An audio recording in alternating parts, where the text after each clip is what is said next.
Hey everybody, this is Jim with Harvest Harmonics. Sorry for the delay there, but I wanted to just go over with you regenerative agriculture. Okay, regenerative agriculture is what many consider to be the next evolution in farming, and there's a lot of good reasons for that. And the benefits of regenerative farming, of course, they're more environmentally friendly. They help us rebuild the soil and replenish the topsoil. That's something that's becoming a bigger and bigger problem where over the last 70 or 100 years, the overuse of chemicals in agriculture have depleted the topsoil, the natural soil that we have to continue to grow food on. Of course, that's a huge, huge problem when you look at 10 years into the future, 20 years into the future. So on the one hand, you have everybody talking about how, we're going to have to feed 10 billion people by the year 2050 and how we're going to increase our agricultural output to be able to feed everybody. And on the other hand, you have the environmental impacts of doing so. And we're looking at, well, how are we going to make things more sustainable so that we actually can grow food in, 20 to 30 years from now?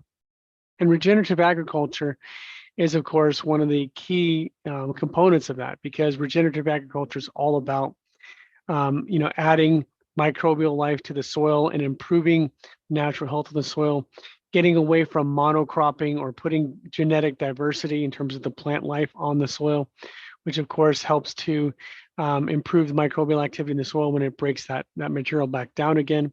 No-till farming, a lot of these other methods are of course all part of this sort of umbrella that we call regenerative farming. So if regenerative farming is so good, then why aren't more farmers doing it? Why isn't this something that's becoming a huge craze in farming? Well, the real reason of that is because there's a certain economic reality involved with this. The reality is monocropping and traditional conventional farming, use of chemicals, use of chemical fertilizers, and this types of things is profitable. And in a commodity market where it's not like the farmers are making millions and millions of dollars, in that type of commodity environment, if you drop your yield by 20 or 30%, that could be the difference between you being profitable in a year to going negative and actually making less money than you spend in terms of getting your crop out. And if you have a bad year on top of that, where the production is bad because of insects or weather or other problems, you could be looking at a catastrophic event where you either have crop insurance or you're out of business. So a lot of people that really want to push for regenerative ag and push for sort of more environmentally sustainable agricultural practices don't take that economic reality into account. In fact, have you seen what happened in Sri Lanka when they made everything, they tried to make everybody forced to only use natural fertilizers and no chemical fertilizers or pesticides being able to be used, which was good in the theory part of it, but their agricultural production tanked. It went down to 50% of what it was. And then they couldn't feed their people. And now there was a big revolution.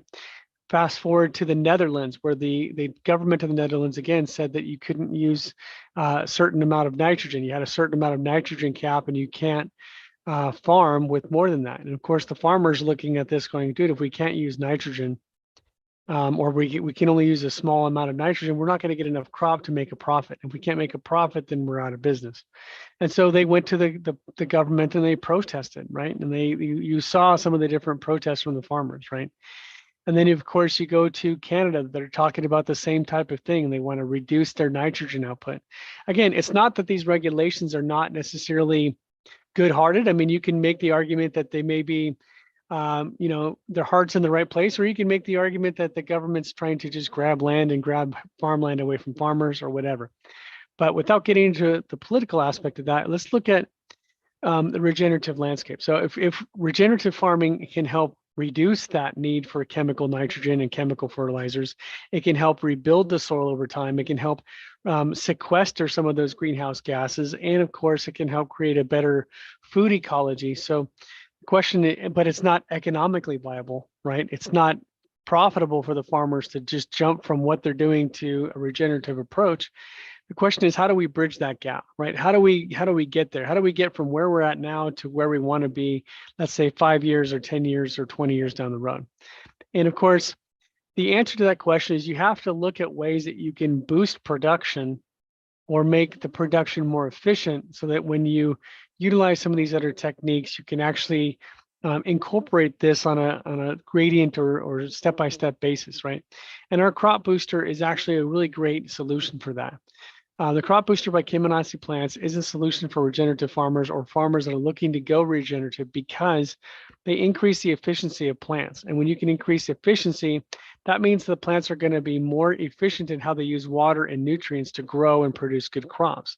So if you can keep your yield the same and incorporate some regenerative practices while you're backing off your fertility or your pesticide program, then yes, over a period of 3 to 5 years, you can get there. You can get where they need to be for the regulations. You can get where you want to be, maybe in terms of the microbial activity in the soil and the health of the soil and the productivity of the soil, and work your way into a situation that's ultimately sustainable for many, many years to come. Now, the crop booster technology, for those of you guys who don't know, is a biophysical system that sends biophysical signals into the water that you irrigate with. And those signals are calibrated to retune and rebalance the internal biological systems of the plant so that that plant is operating as efficiently as genetically possible. It's not changing the genetics of the plant. It's not GMOs. It's not adding a chemical or some kind of input. It's a signaling system that just brings the plants back to where it should be naturally if it was in a perfect environment. So you got days where you have heat stress, where it's just too hot and the plants are undergoing heat stress, right? Our system's going to prevent those plants from being damaged and keep them going. You have other days where insects are coming into your fields, and the plant booster will improve the biochemical response to insects. You have situations where it gets humid and funguses come in. Again, our system is going to make the plants more resistant to that. And you have situations where maybe the plant doesn't have enough water and nutrients at the time that it really needs it. And again, our system is going to help balance those processes out within the plant so that the plant stays healthy and is able to produce a good crop no matter what. So if you are looking to grow in a regenerative fashion, maybe you're already on that pathway to regenerative farming, or if you're just kind of considering it, but you're not sure how to get from A to B, then give us a call at 727-324-6750. We want to work with you to help you in your journey toward regenerative farming so that you can still be very productive and very profitable, but grow in a way that's more sustainable and ultimately more profitable, where you're not having to rely on government subsidies.